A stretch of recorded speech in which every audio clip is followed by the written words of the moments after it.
Video में अध्याय 5 है आपका, जिसका नाम है पौधे एवं जंतुओं का संरक्षण। तो इस अध्याय का एक प्रश्न इस वीडियो में हम पढ़ेंगे। तो आपका प्रश्न है, प्रवास से आप क्या समझते हैं। तो प्रवास की परिभाषा हम पढ़ेंगे, साथ में समझने का प्रयास भी अच्छे से करेंगे। तो पूरा वीडियो आपको लास्ट तक देखना है। प्रवास से तात्पर्य देखिए, प्रवास एक ऐसा स्थान होता है जहाँ पे जीव जंतु क्या है, कुछ समय के लिए, जब वातावरण में परिवर्तन होता है तो कुछ समय के लिए यह इस स्थान को छोड़कर चले जाते हैं और कुछ दिनों बाद पुनः इसी स्थान पर आकर रहने लगते हैं, जीवन यापन करते हैं। ऐसी प्रक्रिया को प्रवास कहते हैं। तो चलिए एक बार परिभाषा हम पढ़ेंगे। तो प्रवास से तात्पर्य जीवों के एक स्थान से दूसरे स्थान पर अस्थायी रूप से जाने से है। जब जलवायु, भोजन या प्रजनन की स्थिति बदल जाती है तो पक्षी, मछलियाँ या अन्य जीव बेहतर वातावरण पाने के लिए लंबी दूरी तक यात्रा करते हैं। इसी अस्थायी स्थान परिवर्तन को प्रवास कहा जाता है। तो समझ में आपको आया होगा। तो परिभाषा एक बार हमने पढ़ ली है। चलिए थोड़ा सा इसको समझने का प्रयास हम करेंगे कि जो प्रवास है वो क्या होता है।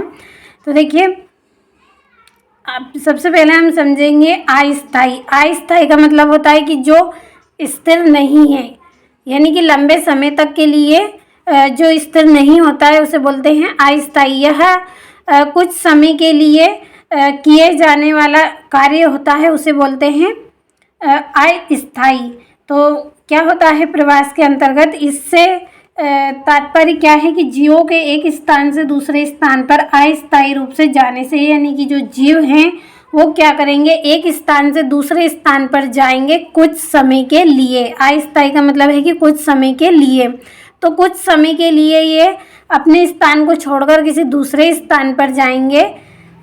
कब जाएंगे, जब जलवायु, भोजन या प्रजनन की स्थिति बदल जाती है। जब उनको भोजन ना मिले, यानी कि पूर्ति ना हो सके, जब प्रजनन का समय आता है, यानी कि जब कोई जीव क्या करता है, संतान की उत्पत्ति करता है, उस समय क्या होता है, जो स्थिति बदल जाती है। तो ये जीव क्या करते हैं, जैसे मछलियाँ या कुछ पक्षी है, ये क्या करते हैं कुछ समय के लिए, इसमें दूसरे जीव भी आते हैं, लेकिन यहाँ पे दो जीवों के नाम ही मैंने लिखे हैं ताकि आपको समझ में आए।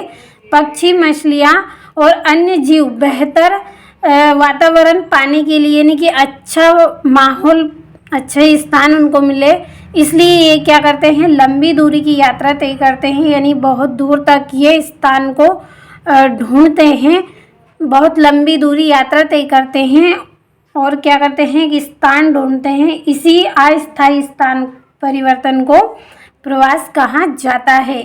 थोड़ा सा समझने का आप प्रयास करिए, एक दो बार आप पढ़ेंगे तब आप इसको अच्छे से कंप्लीट कर सकेंगे। कुछ भी नहीं है इसमें, क्या है, एक जीव या अन्य जीव, एक से अधिक अन्य बहुत तरह के जो जीव होते हैं वो क्या करते हैं, एक स्थान से दूसरे स्थान पर जाते हैं। किस लिए जाते हैं, अच्छे भोजन के लिए, प्रजनन की जो स्थिति होती है उसके लिए क्या करते हैं, ये एक स्थान से दूसरे स्थान पर चले जाते हैं। अच्छे वातावरण के लिए कुछ समय के लिए जाते हैं और पुनः कुछ समय बाद वापस इसी स्थान पर आते हैं। इस तरह की जो प्रक्रिया होती है उस प्रक्रिया को बोलते हैं प्रवास। तो समझ में आपको आया होगा। एक दो बार अच्छे से आप परिभाषा को पढ़ेंगे तो आपको समझ में आएगा।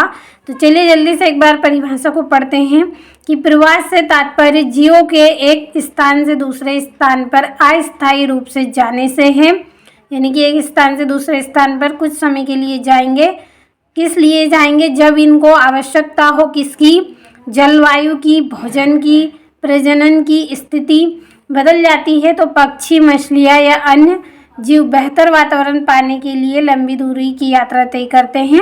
और किस लिए करते हैं, कुछ समय के लिए करते हैं। तो इसी तरह का जो इनका स्थान परिवर्तन होता है उसे ही प्रवास बोलते हैं। जब देखिए भोजन इनको ना मिलता हो, प्रजनन यानी कि जब ये संतान उत्पन्न करने की स्थिति में आते हैं तो उस समय इनको उचित स्थान नहीं मिलता है, तो इसलिए ये इस जगह को छोड़कर चले जाते हैं और दूसरे स्थान पर जाते हैं, उसे ही बोलते हैं प्रवास। मुझे उम्मीद है समझ में आपको आया होगा।